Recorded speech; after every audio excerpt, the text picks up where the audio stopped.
Okay, so the goal for this episode is, can I make some studio desk lights out of some LED strip, the stuff you get on this sticky stuff, some plastic lids of some Tupperware and some cardboard. Just how much of an arse can I make of this? Roll the titles. Is that it?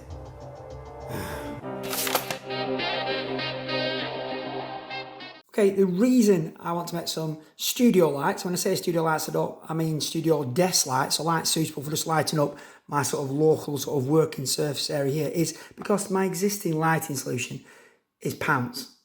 Not so bad in the summer when I'm near the window and I get some natural light coming in, but over the winter time, the quality of the videos I can definitely like. In fact, I'll show you the piece of crap.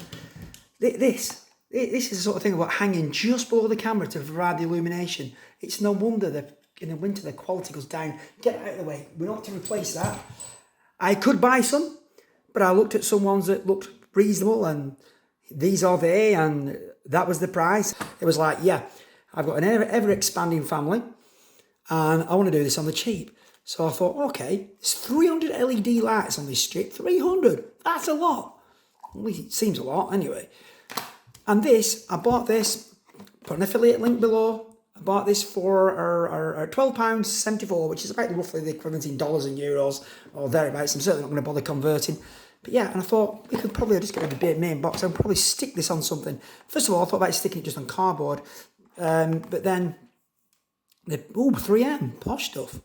If that's legitimately 3M and not some sort of copyright thing where they've just printed 3M on it, but that's impressive if that's legit 3M. Anyway, I was going to stick it on cardboard. I thought, well, it might not stick that very well for that surface. Probably stick better to a plastic surface. So what I want to do is to stick a load of these LEDs on here as a bank. So I've got like a light that can sort of like shine down on one side of my bench and another one for the other.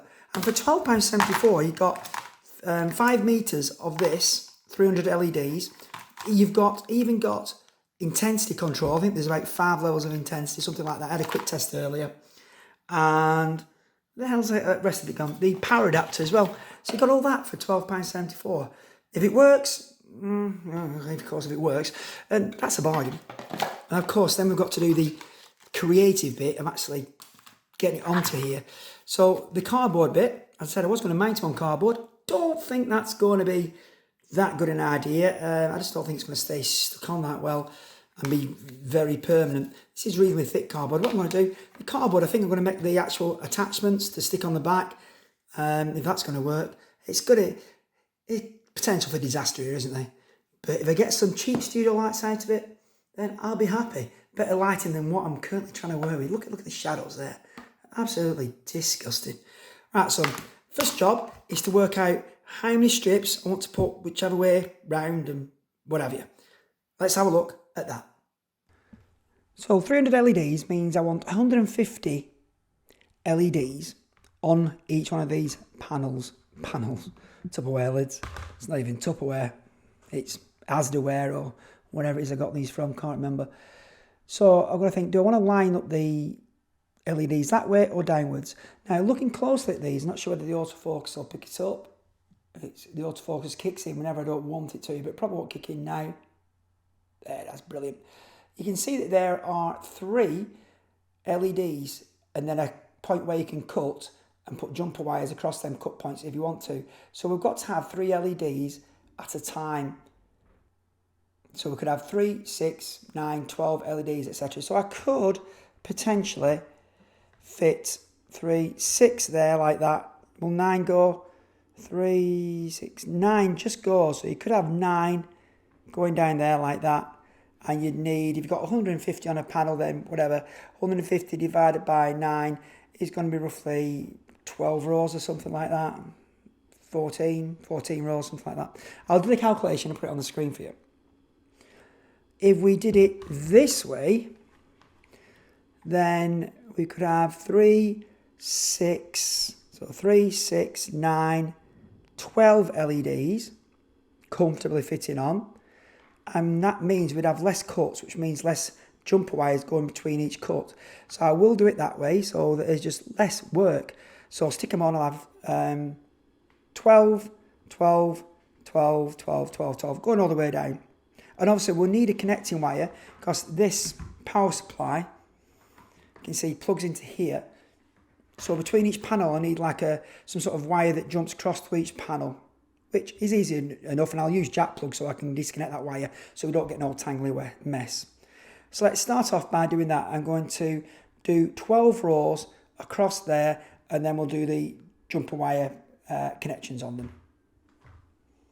6, 9, and that's 12. So if I cut there, it says you can cut with scissors. Let's test that. Oh, quite easily.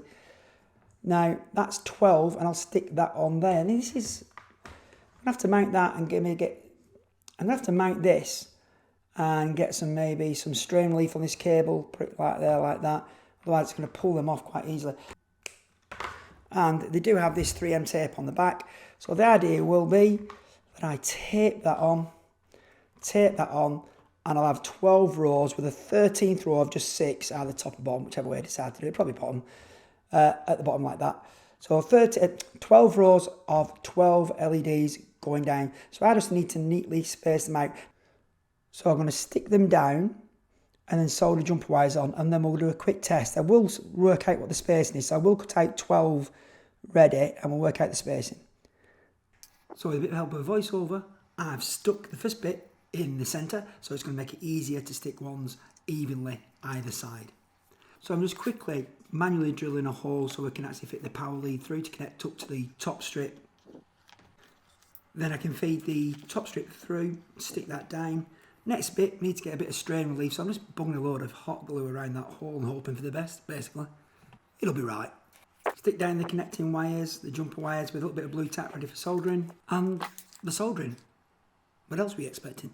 I'm simply just connecting the positive to positive and negative to negative. It's clearly marked on the tape. Now, I also recommend the wire I've used is silicone coated, not plastic coated or anything else. Get the silicone coated stuff. It's very nice and soft and flexible. Plus, when you're soldering so close to the ends, you'll find if you have the plastic stuff, sometimes the plastic just melts and rolls back up the wire, leaving a lot exposed. But the silicone doesn't. Here I am, just nicely stroking mine. And then drilling a hole for my 3.5mm jack socket. It's just what I had lying around. In fact, this is a stereo one, which actually needs stereo. It's just so the end connections from the last bit of tape can just connect onto some connectors on that jack socket, so I can then transfer the power over a nice easy jack plug connector to the other panel that I'm going to build shortly. Okay, moment of truth, all wired up. This is going to play havoc on my camera and my eyes. And the camera comes back and we can see they're all lit up. As a bonus as well, there's about 3 or 4 different levels of dimming. That's the lowest.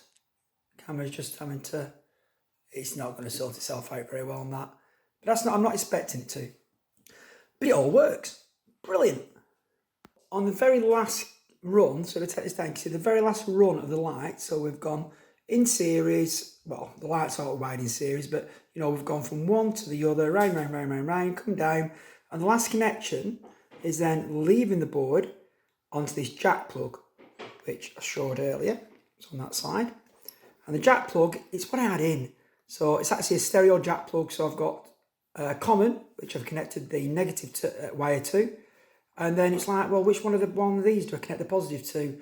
And then will I be connecting the right one on the jack, the right connection for the jack plug? So the easy thing is, I've just connected the positive to both of those connections, which means when I come to wire up my jack plug, which as you can see, the common is the big bit at the bottom, and the other 2 connections go to this one and this one. And this unscrews.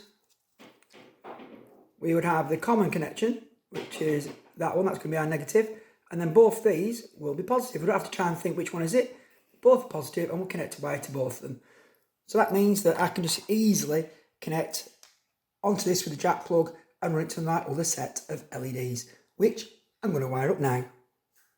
So that's the 2 units done. That was the first one, and that is the second one, and they will connect up. This will get its power from this jack connector, because that will plug in there. We'll have a jack connector that plugs in there like that.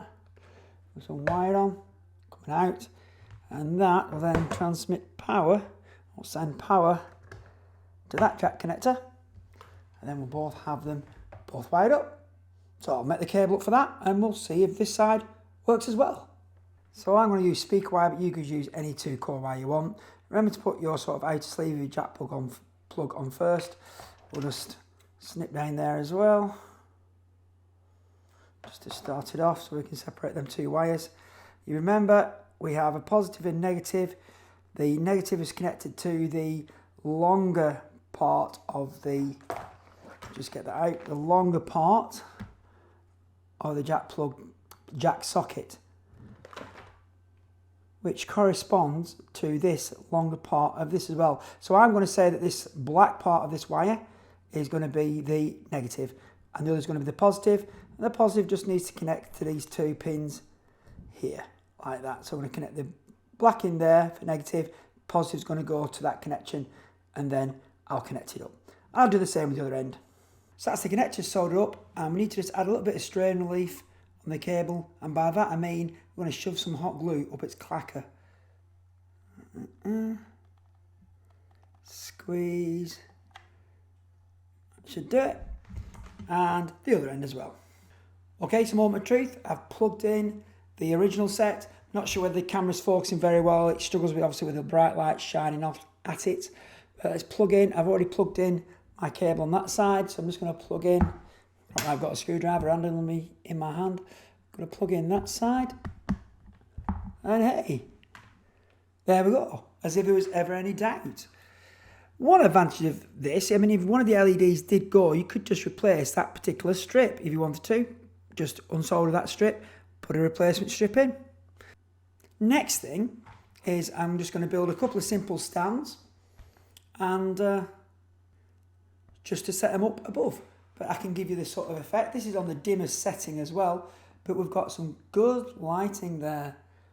I've got a shadow of this because I've got other lighting on in the room at the moment, which I wouldn't normally have. But some good lighting. Let's turn it up to the full brightness. So I'm going to click it. I'm going to go to max power. And yeah, it looks a lot better. It actually is. These are incredibly bright. You can't get the actual true effect really on camera. This is going to improve the lighting quite a lot. My problem I actually have now is I've had a go at making some stands from cardboard. It wasn't worth showing on video. It was a bit of a disaster. Yeah.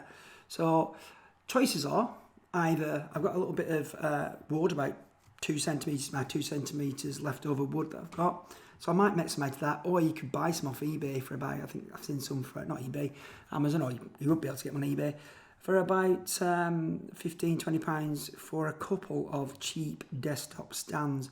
But then that's pushing up the price, so I'll probably just go the cheap way and use the wood. Those are the lights. You can choose how you want to attach them in whatever way you come up with. But I must admit, that was the weak part of this plan. The lights are fine, they're brilliant, really happy with them. It's just getting them onto some sort of stand to point in the right direction is the weak point of this. Anyway, so that's it for this video. Hope it was useful for someone. Those lights are really cheap at about 13 quid or whatever they were.